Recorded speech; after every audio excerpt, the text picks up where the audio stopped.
powers are legendary.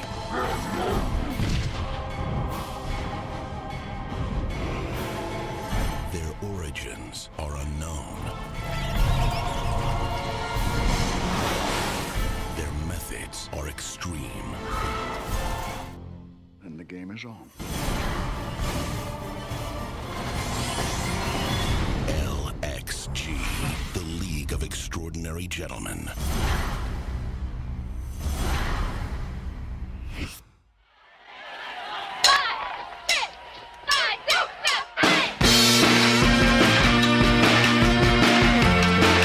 Alright guys, how's it going? Week 8 is in the books. We had some really good games. We had a 1-point game, a 2-point game. Had a lot of people with chances to climb up the leaderboards. Not many people who took that chance though. Only one person was able to take down the higher ranked opponent. But it's alright. We got another week. We got a lot of great matchups, which we'll get to next episode. But right now, let's dive into these recaps. Alright, we're going to start out here. My first recap is going to be the Barbarians versus Yay Boys in Spandex. Craig versus Tree. A projected score of 86 to 64. This was going to be a cakewalk for Craig. And while I told you it was going to be closer, it really wasn't. He still won by 19 points. Though Tree did do a little better than projection when she scored 71 points. But Craig also did better than his projection as he scored 90 points. Both of their quarterbacks let their teams down as Craig's Rivers only got 11 and Tree's Simeon only had 10 points. But Craig got enough from his team to get the win as he got 12 from Alvin Kamara, 18 off 121 yards and a touchdown from this tight end Jack Doyle, and 13 points thanks to a defensive touchdown and 3 picks from the Seattle defense. Tree, of course, her team's been having a rough time this year, and it continued in a couple areas where Torrey Smith went for a big 0. Carlos Hyde only had 4. But if we have a little bit of hope for the future, Isaiah Crowell on our bench finally showed some life. He went off for 15. But again, he was on the bench. But even if he was in, he wouldn't have made that much of a difference. There was also a nice battle of the kickers in this game as Bryant went for 14 and Forbath went for 16. After the loss, Yay Boys in Spandex fall to 2-6 and get their spot and last place in the league. And with the win, the Barbarians keep staying hot and they've improved to 6-2 and reside in second place in our league. All right, ladies and gentlemen, here we are with the Week 8 recaps for the Fantasy League of Extraordinary Gentlemen. Before we get into last week's matchups, I just want to go through a quick rundown of the current standings. OG Billy Witch Doctor still sits at the top, sitting with 7 wins and 1 loss on the season. Looks like he's got his playoff spot pretty much wrapped up, followed by the Barbarians with 6-2. Dirty Slovak sitting in third at 5-2-1, followed by the Llamas who sit at 5-3. Just after the top 4, we got Carlos, Bag of Dickas, and Excuses Start Soon, all sitting at 4-4. So depending on how these last few matchups play out here, we could see a lot of shuffling for those last couple spots for the playoff push. But with that, let's get to my first matchup for the Week 8 recap, and that is our first place team, OG Billy Witch Doctor, taking on Carlos. Carlos, bad week for him. Only got 6 points out of Dak Prescott in a place you thought he was going to get a lot of points. As I said in the preview show, went bold with playing both New England running backs, and that only netted him 13 points. So only a score of 46 for Carlos this week. So OG Billy Witch Doctor gets the win again, 79 to 46. Jeremy's team, powered by Case Keenum, going up against the Browns there in London at 18 points.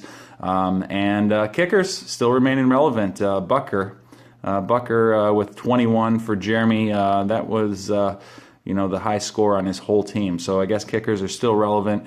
Some injury news in this matchup. Jordan Reed came back and briefly played one good week and immediately returns to the bench with another injury. So the rich keep getting richer here. OG Billy Witch Doctor wins his Week 8 matchup against Carlos 79 to 46 and moves to 7-1 on the season.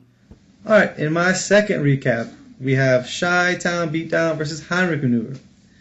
This game we had a projected score of 80-73, favoring Josh's Chi-Town beatdown. The actual score ended up being 48-46, giving Josh the 2-point win. In the game, Josh got a nice game from Mark Ingram for 11, got clearly just enough from Cam Newton with 13, and got, I don't even know how it's possible, but Yahoo gives him no yards. It doesn't even say 0 yards. It just says nothing. It just says 1 rushing touchdown. Not a yard, not 2 yards, just 1 rushing touchdown, which was 6 points, which again, just enough to get him the win.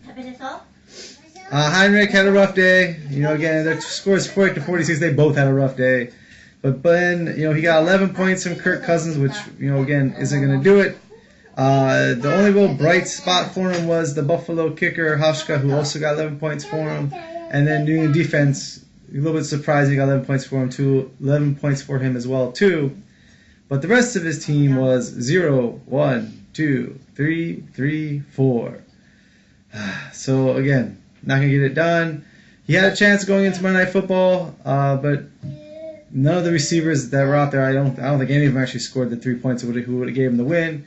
But the one he picked up, Jordan Taylor, did not get him the 2 points to get the win or the tie. So he took the loss.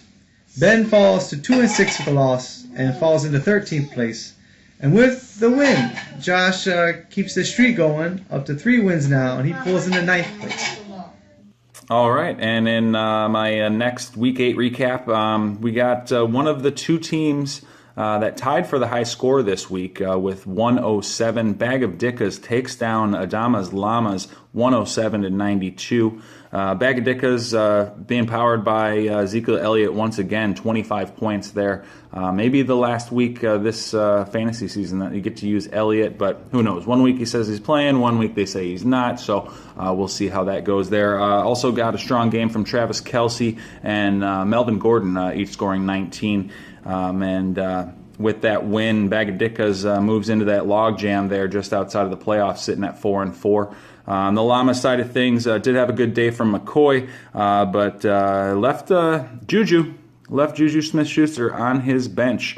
And that was, I think, what's turned the tide in this one. He had 25 points on his bench. He decided to play Curse instead, only got him 1. And those 24 points, unfortunately, happens to all of us, but that would have got the Llamas the victory in Week 8 here. So Llamas move to 5-3, while Bag of Dickas move to 4-4. Both teams still in the hunt for the playoffs in that one. All right, my next matchup is Excuses Start Soon versus Dirty Slovaks. In this game, Adam was favored to win 95-70 over Matt.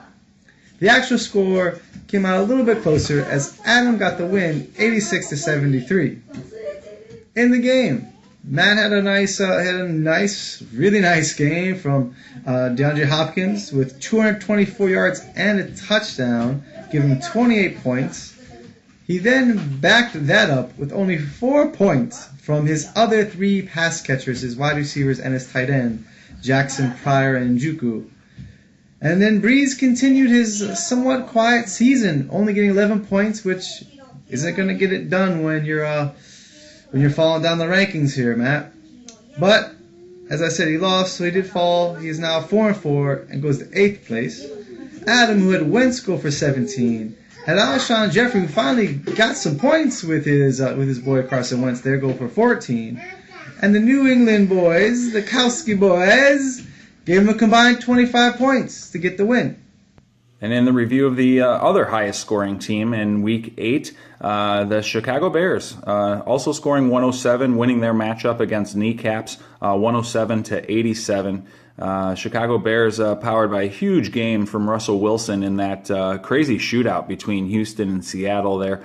Russell Wilson pulled down 36 fantasy points there. Also had Lamar Miller with 18 in that same game. So big points all around in that Seattle-Houston matchup. On the other side of the line, Kneecaps got a big showing from Philly's defense, and 15 out of Matt Ryan, but expect a little more out of your quarterback there in that spot. So Chicago Bears get the win, and they move to 3-5, and the loss puts kneecaps at 2-6. So a couple of rough seasons there, playing for some pride, but hey, a win's a win, and it feels good nonetheless. So good luck, guys, on the rest of your season, and that's it for me on the Week 8 recaps. All right, guys. My last recap for this week is going to be Nuzzy Futz versus Joski. Man. 1 point wins. 1 point wins. Gotta love them. I mean, this one, man. Projected score 82-82, so it was going to be close from the get-go. Actual score 106-105, giving Aaron the 1 point win over Joe. And this came down to Monday Night Football, man. And it was late in the game. And I'm listening to it on my little iPhone radio app. And I can just hear it. Trying to run the clock out. Chiefs got the lead, got the ball. Don't need much. Just need a first down. He would have passed it. 10-yard completion. Still wouldn't have got a point. But nope. He goes off for 18-yard run. Gets himself that point. And he got Aaron the win. 106-105 late in Monday Night Football. But all this was set up by Will Fuller's 2-touchdown, 24-point game. The crazy 2 defensive touchdown game Baltimore Ravens put up 29 on Thursday Night Football. And those 2 right there were 53 points, half of Aaron's score. But he still got 11 from Howard and 10 points from his kicker Elliott.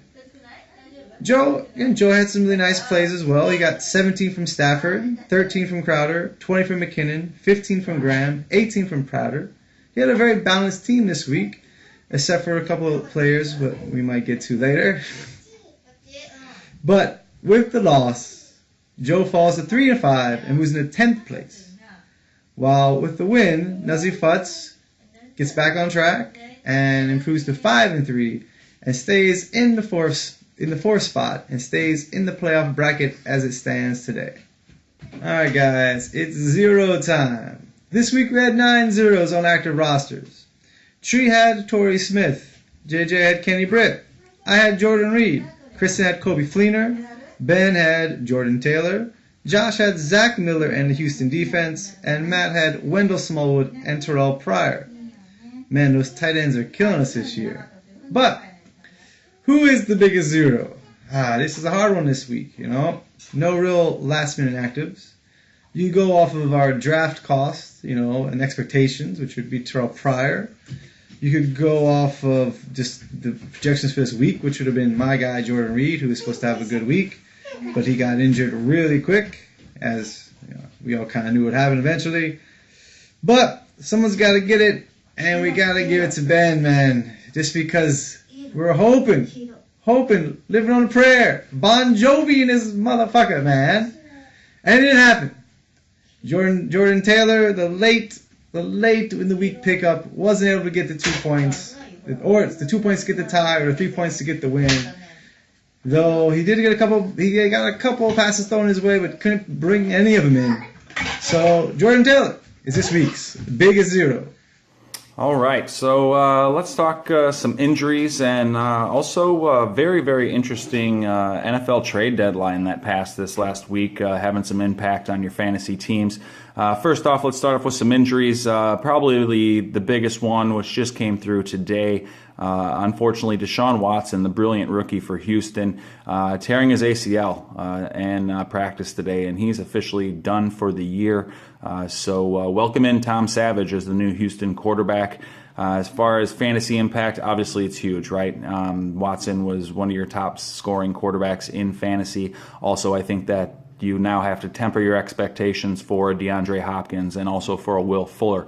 Now you may think maybe Lamar Miller gets a little more play now because maybe they lean on that running game, but I think that changes the way that defenses play against Houston as well. So beware of all the Houston Texans offensive players here. I'm not saying that they're all going to be duds from here on out, but definitely temper your expectations.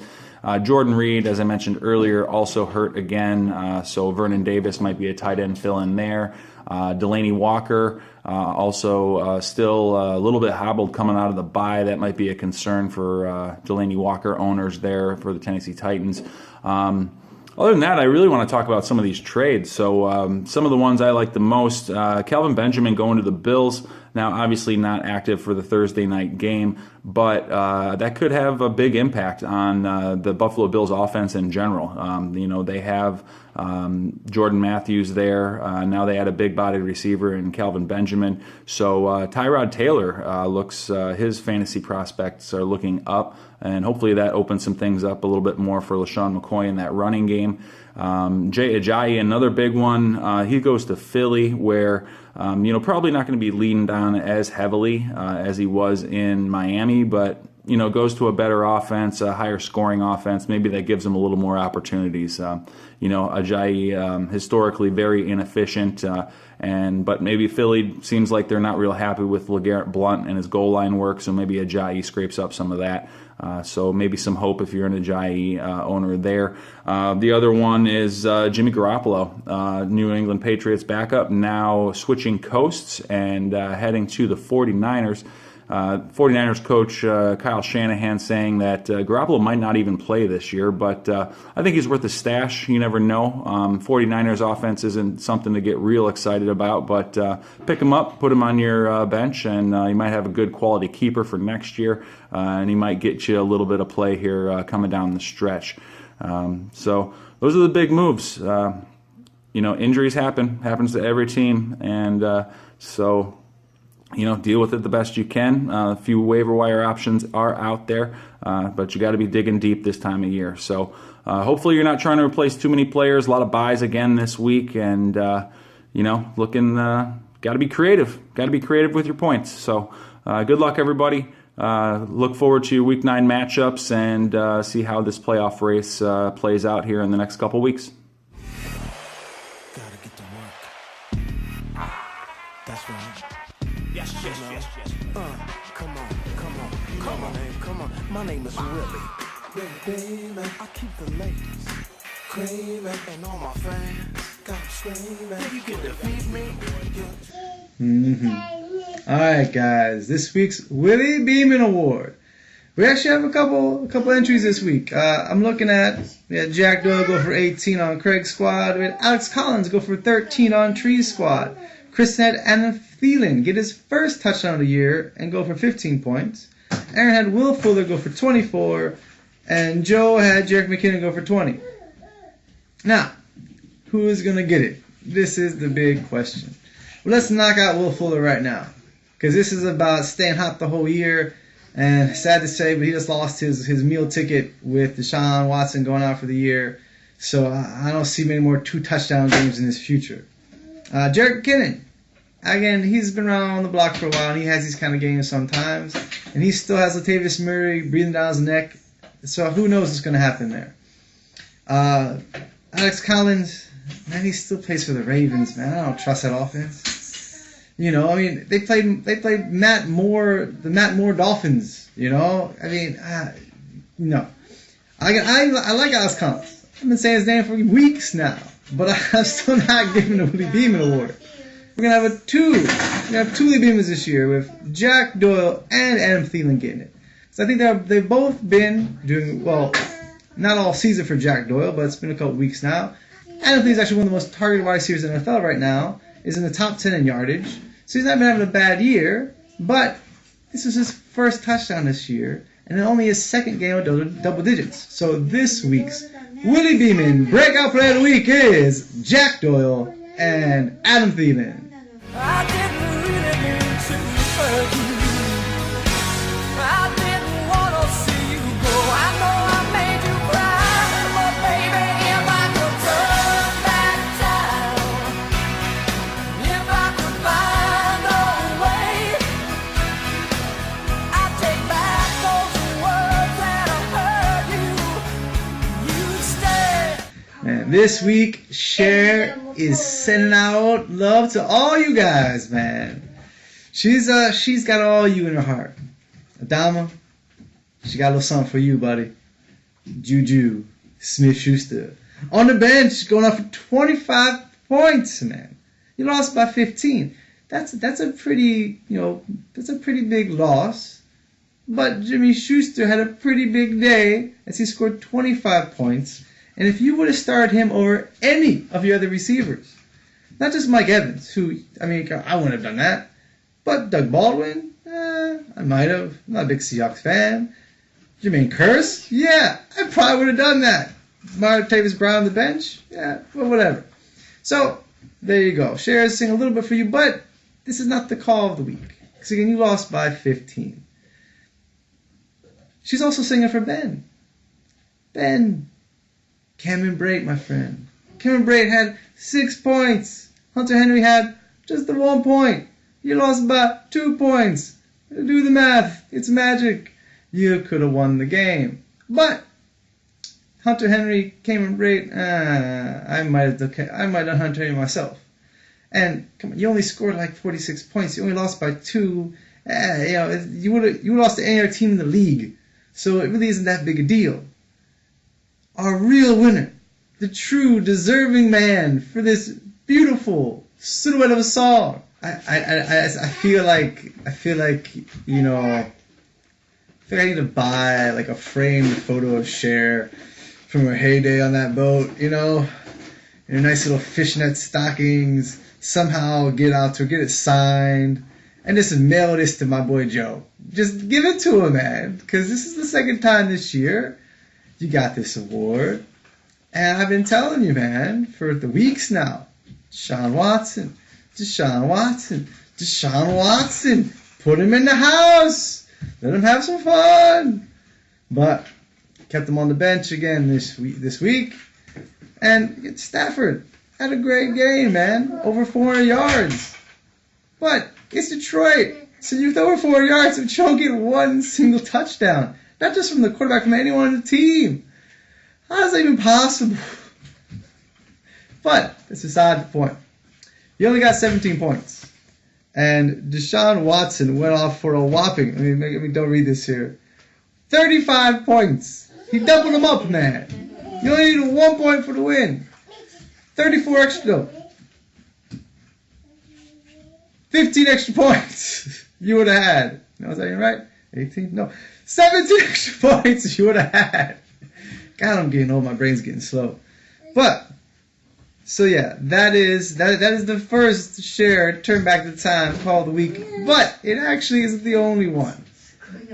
Because in the same game, if you would have put Abdullah on the bench and slid Bilal Powell in there, Bilal Powell scored 5 points.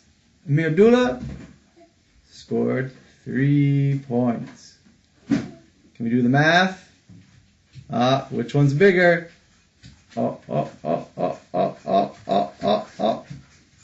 more points. You only needed 1. Do you think I was going to do the middle finger? That ain't that rude. God damn, guys. So yeah, even Bilal Powell could have won you this week, Joe. Sorry, man. Cher's singing for you again, buddy. Alright, guys. I wanted to show off my background vocals through this episode. That French toast has been there for like 20 minutes. What are you doing? Alright, guys. Thanks for watching. Yeah, get ready for this week. We have a lot of really good matchups. Yeah, you want to show them? Here, let's put this one down here. Can you say, who's this? Say, Mom. Yeah, Mama. So yeah, guys, we got a lot of good matches this week. It should be a good one. Get your lineup set. The preview show should be coming soon. Say bye-bye. Bye-bye.